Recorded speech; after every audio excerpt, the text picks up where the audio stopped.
Why God chose the young girl? The power of the overlook. The world has always had a formula for power. We are taught that if you want to change the course of history, you need the three pillars of influence: strength, status, and strategy. We look for the giants. We look for the kings with the largest armies and the scholars with the most degrees. Have you ever felt like you were disqualified because you didn't have these things?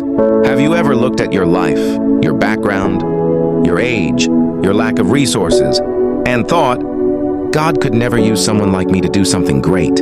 But the logic of heaven is not the logic of earth. While the world was looking at the palaces of Rome and the temples of Jerusalem, the eyes of the Almighty were scanning the quiet hills of Nazareth. God wasn't looking for a general. He was looking for a womb. He wasn't looking for a throne. He was looking for a yes. Why a young girl? Why someone so overlooked?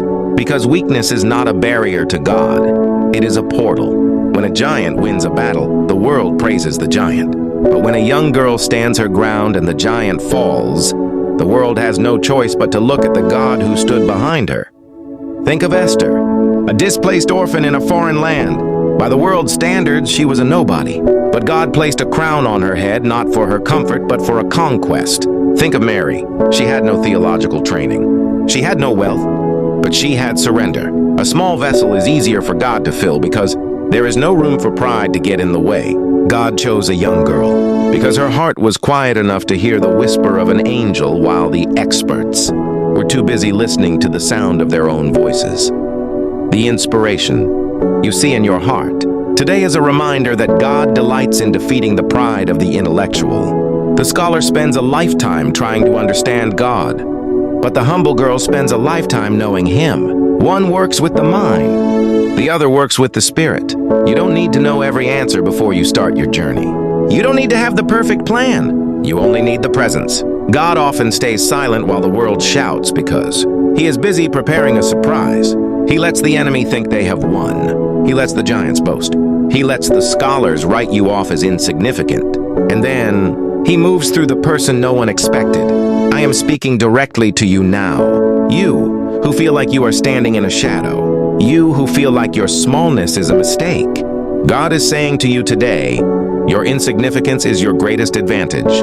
I am taking your lack and turning it into my abundance. I am taking your quietness and turning it into a roar that will shake your family, your community, and your generation. You aren't too young, you aren't too old, and you aren't too broken. You are exactly what I've been looking for. I didn't choose you because of what you have. I chose you because I knew that when I move through you, the world will finally see me. The giants in your life are about to realize that they aren't fighting a young girl. They are fighting the God who stands within her.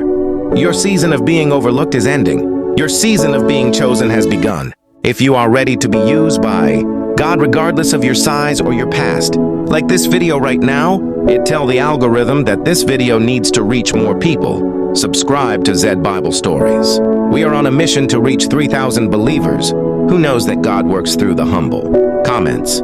He chose me below to claim your divine assignment.